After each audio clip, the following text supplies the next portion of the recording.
Well, thanks, Ross, for helping me with this project. I was wondering if you could tell us a little bit about yourself. Sure. So I'm Ross Jimenez. I reside in Rio Rancho, New Mexico, which is a suburb of Albuquerque, and grew up in the Albuquerque area, but lived in Houston, Texas for 10 years and moved back here from 2010 and been here for ever since then. So almost basically a decade back here in New Mexico.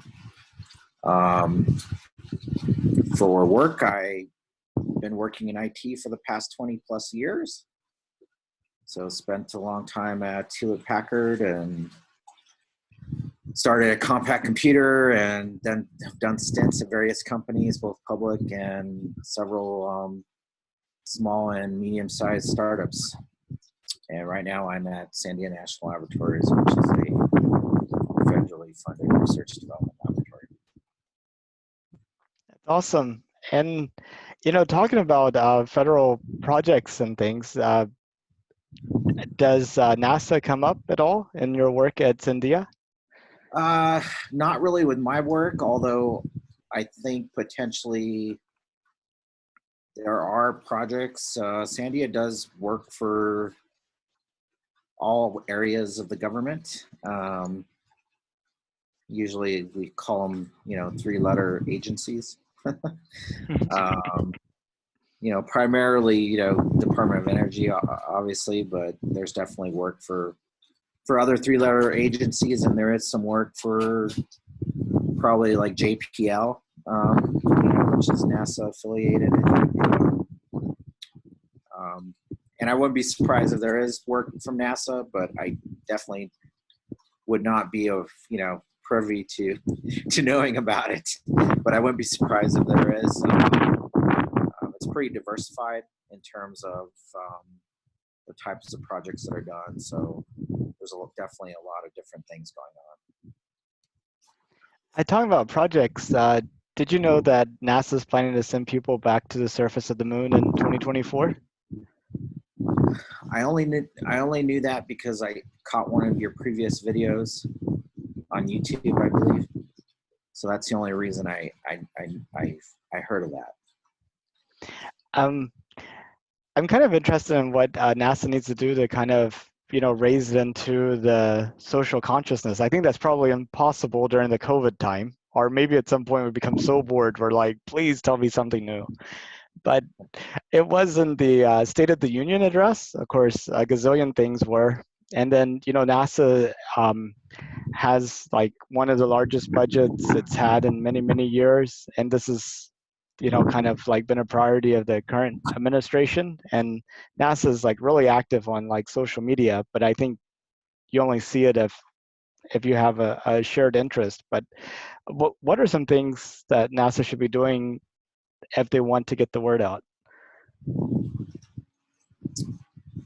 I think beyond the working through the existing media channels, which I think fortunately or unfortunately probably the vast majority of people still get their information from mainstream media. I think a great way would also be to do partnerships with academic institutions like public and private schooling, and I mean like K through 12, and really get kids interested. I'm sure they do this already in some regards, but broaden that. I definitely think I remember when I was in Houston that there was some of that going on in the school systems because I had a wife who worked in the school systems.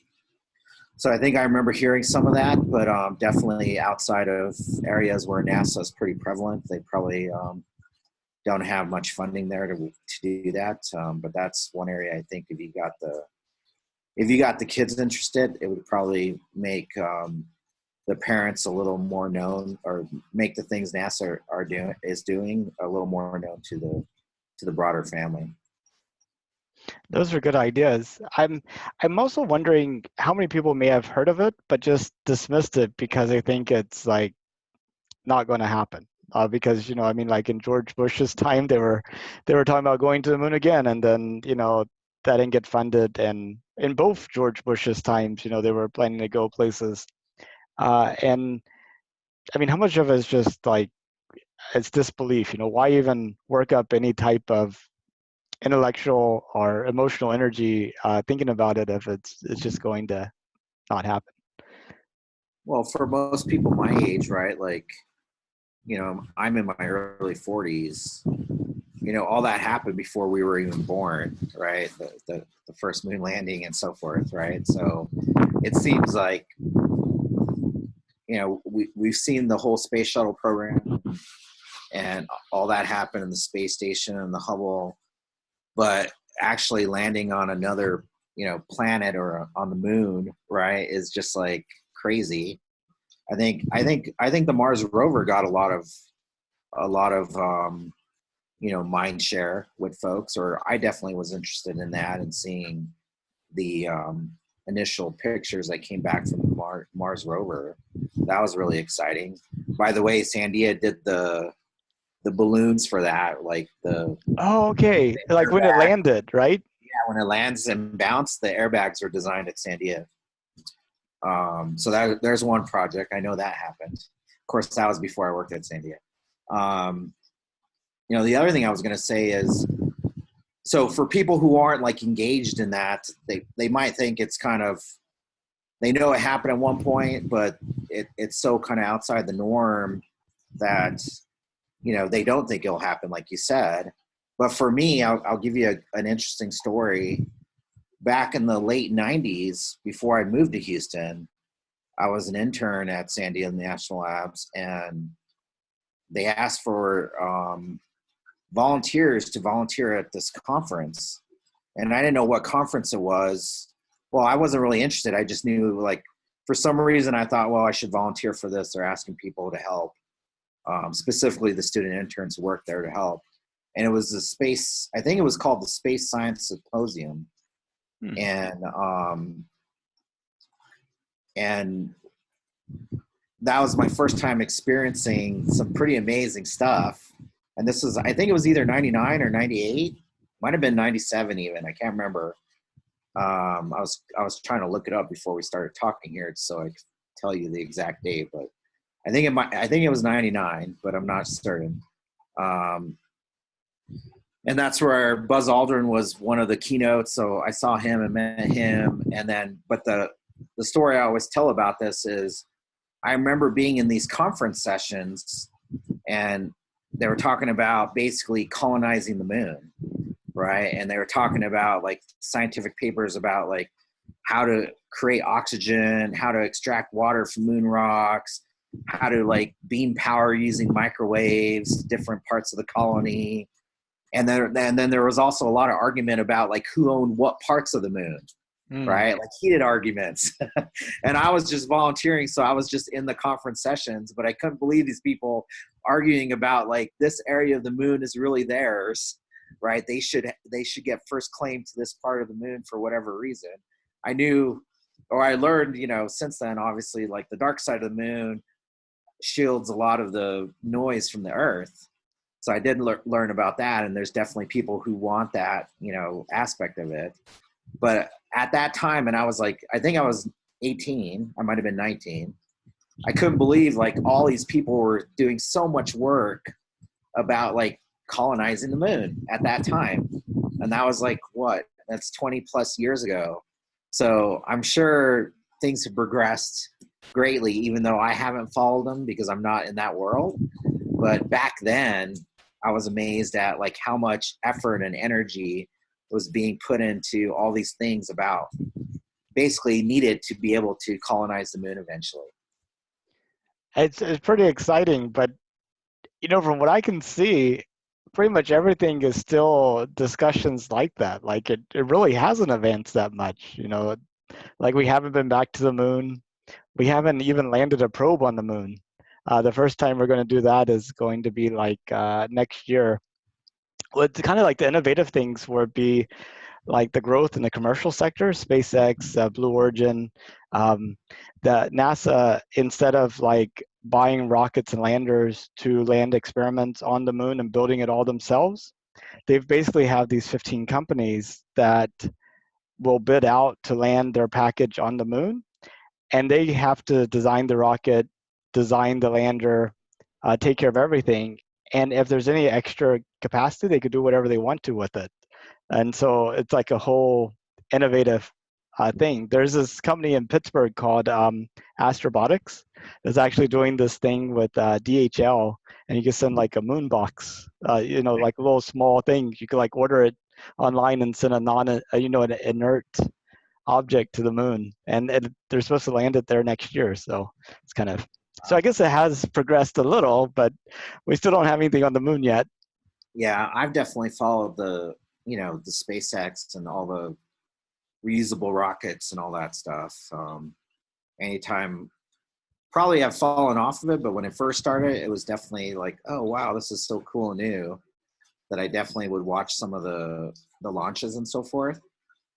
And like when they did the Tesla Roadster, Uh-huh. because that was just so interesting. I think if you're a science, if you like that stuff, science and engineering, in general, you find space very interesting just because it's such a an interesting area, right? Not just in actuality of engineering and so forth, but just the pervasiveness of space travel and science fiction. So I think the geeks at heart still love that stuff regardless. Yeah, I think definitely you're right. And I think a lot of our problems with space is that we don't quite realize how small the Earth is compared to like everything else.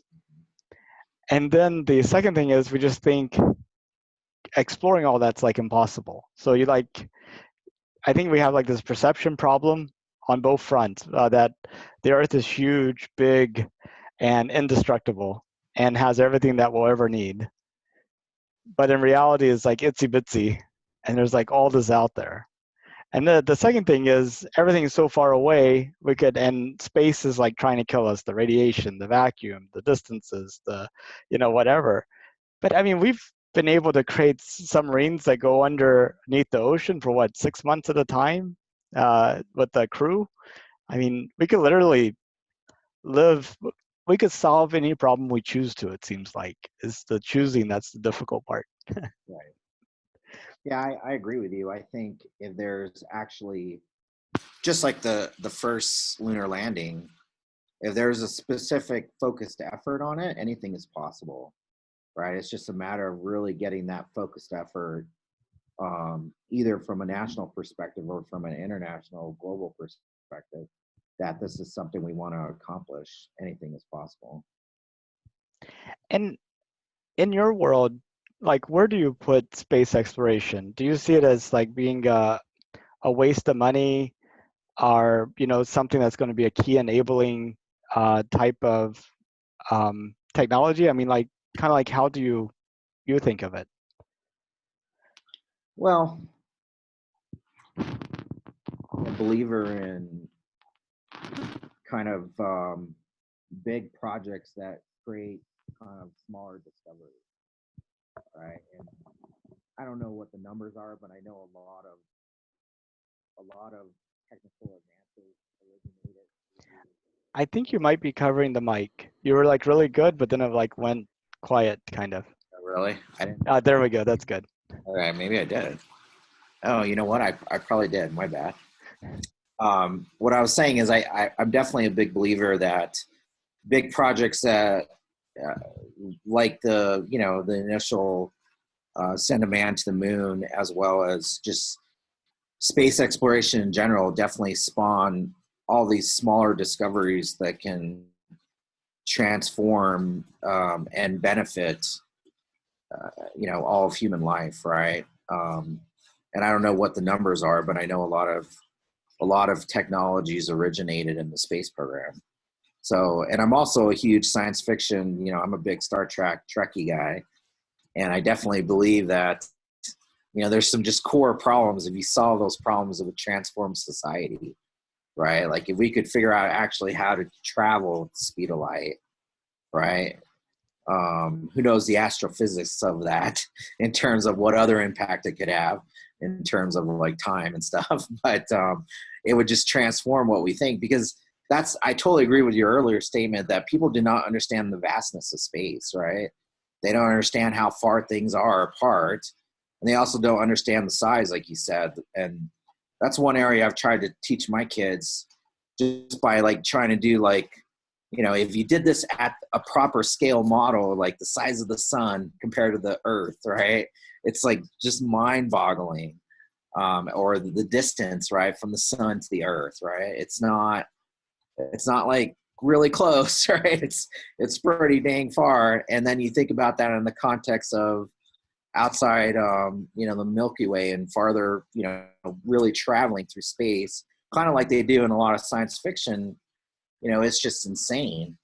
It's really out there. But fundamentally, if we could get just 3 or 4 of those key technologies, it would fundamentally help in so many areas that impact all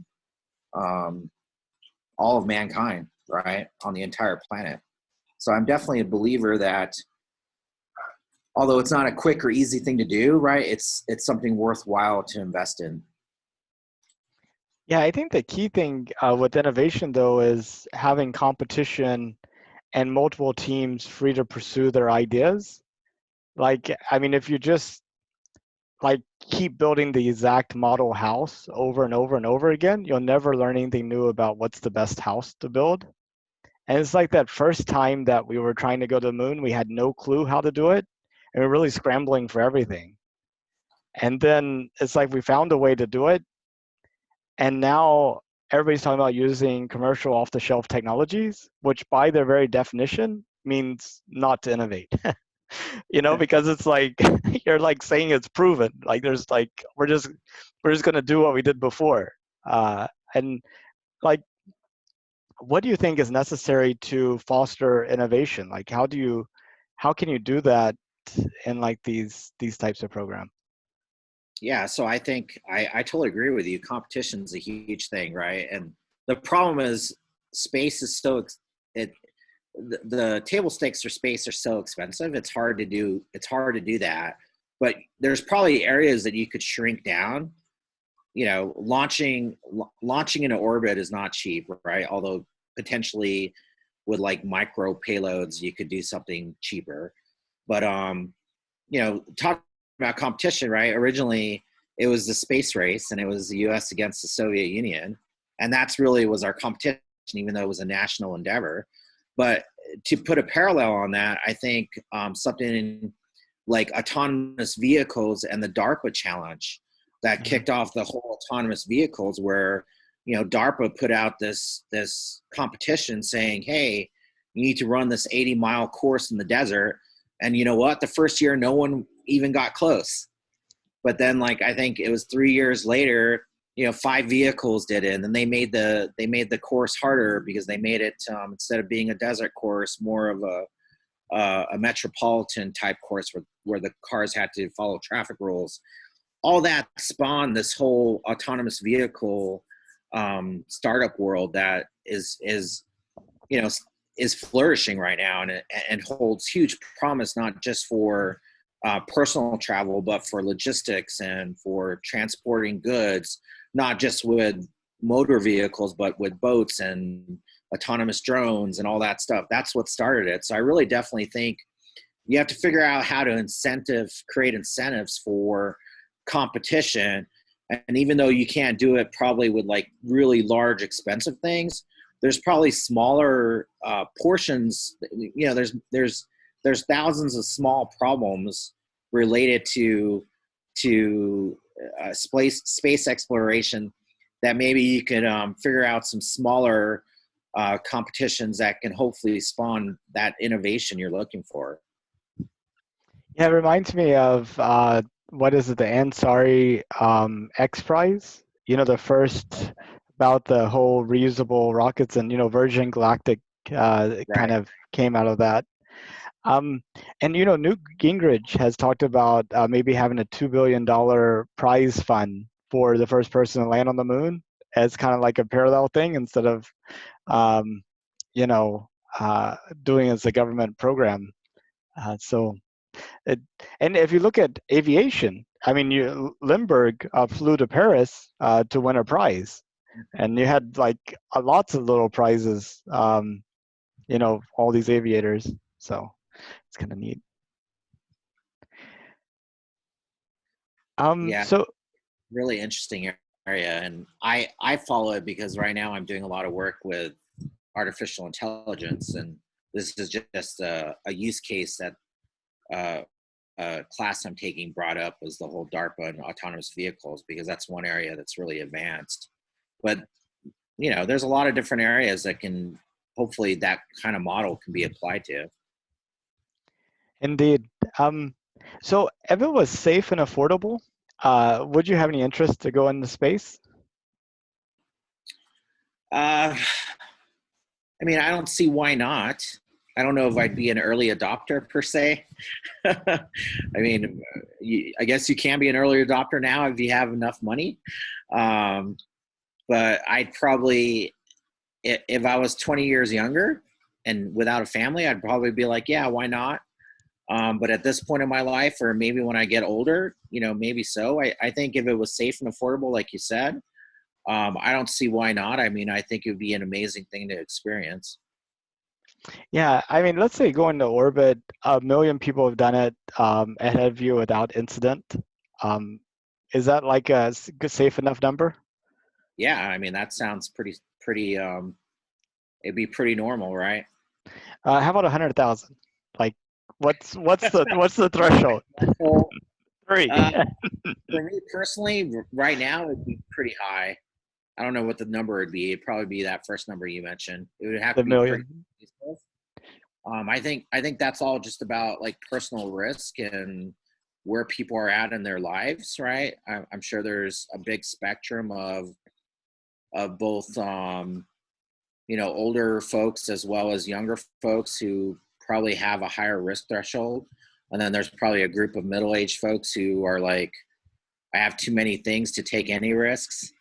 And then there's probably people who don't care regardless, right? They're just they're adrenaline junkies or whatever, and they just want to do it because it's such an amazing experience. But for me personally, yeah, it would probably have to be pretty. I'd probably have to be. I'm probably more risk averse now in my time in my life, so it would have to be pretty well proven. I interviewed a mother-daughter one time, and I asked that question, and the mom's like, "Absolutely," and the girl's like, "No, I don't think so." And the mom was surprised by the daughter's answer. It's like kind of really a neat little insight. Well, that's Uh, the threshold in economics, right? Like older people have already lived their life, so they're more willing to, I don't have much longer to live. I might as well experience it. And younger people are like, well, I have so many things I want to do still in my life, so I'm more risk averse. It's kind of, it's not always intuitive that younger people are always more risky because they have more things they still want to accomplish in life. So they sometimes are less. They're actually more risk averse.